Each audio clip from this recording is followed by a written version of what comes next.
یہ کہانی ہے دوستو 4-5 بندوں کی، جس کے اندر 2 بھائی، 2 بہن بھائی چھوٹے اور ایک ماں ساتھ رہتی تھی۔ اور جیسے کہ آپ کو پتہ ہے، گاؤں کے اندر ان کے پاس بکریاں تھی، کچھ اونٹ تھے۔ ایک بھائی بکریاں اور اونٹ چرانے کے لیے جاتا تھا اور دوسرا ماں کا ہاتھ بٹانے کے لیے گھر پہ رہتا تھا۔ ماں جو کہ گھر پہ اکیلی ہوتی تھی اور بکریوں کا دودھ نکالتی، اور جیسے کہ آپ کو پتہ ہے پنچھی ان نے گھر میں پال رکھے تھے،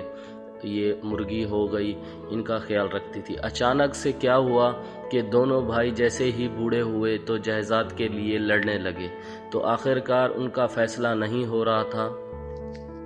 تو انہوں نے گاؤں کے اندر بیٹھے ہوئے کچھ معزز بندوں سے بات کی اور دونوں جا کے منہ پھلا کے ان کے پاس بیٹھ گئے۔ کیا ہوا کہ ہم نے ایک ساتھ اتنا ٹائم گزارا ہے، اب آگے ہمارا گزارا نہیں ہو سکتا، لہٰذا ہمیں بٹوارا کر دیا جائے۔ لیکن سب سے زیادہ جو کہ ایک بھائی کام کرتا تھا اور دوسرا گھر پہ ماں کے ساتھ ہاتھ بٹاتا تھا، جو زیادہ کام کرتا تھا، باہر جاتا تھا، اس کو یہی لگتا تھا کہ میں جو ہے نا کام زیادہ کر رہا ہوں اور دوسرا بھائی گھر پہ آرام سے بیٹھا ہوا ہے۔ جو کہ وہ یہ کرتا تھا، چلو میری ماں بوڑھی ہے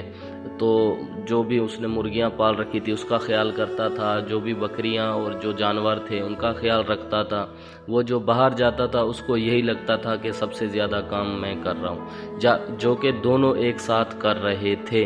نظر اس بڑے کو جو نا یہی نظر آ رہا تھا کہ میں زیادہ کر رہا ہوں۔ آخر میں ان دونوں کی جب لڑائی جھگڑا ہوا تو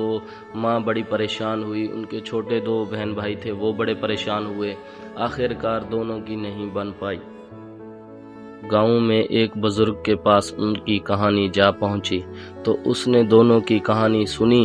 سننے کے بعد پھر اس نے فیصلہ کیا، بھائی یہ چیزیں تو یہیں رہ جائیں گی، دنیا کی ہیں، آخرت کے بارے میں بھی کچھ سوچا ہے آپ نے؟ لہٰذا دوستو یہ کہانی سے سیکھنے کو یہی ملتا ہے، ہم لوگ یہ دنیا داری کے چکر میں تو آ گئے اور اس کے چکر میں لگے ہوئے، آخرت کی ہم نے نہیں سوچی، جو کہ ہمیں ضروری آخر میں ہمیں کام آئے گی، اس کے بارے میں سوچنا ضروری ہے۔ تو ضروریات کی چیزیں تو یہاں پہ زندہ رہتے ہوئے آپ کو کام آتی ہیں، جب بندہ مرتا ہے تو وہاں پہ آپ کے اعمال، جو بھی آپ کی اچھی چیزیں ہوں گی جو آپ نے یہاں رہ کے کی ہیں، وہ آپ کی کام آئیں گی آپ کو وہاں پہ۔ تو لہٰذا آپ کو آخرت کا سوچنا چاہیے، نہ کہ آپ کو لڑ جھگڑ کے یہاں پہ ٹائم ضائع کرنا چاہیے،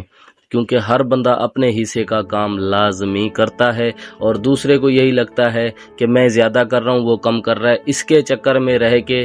آپ لوگ آخرت بھول جاتے ہو۔ تو لہٰذا آپ آخرت کا سوچو۔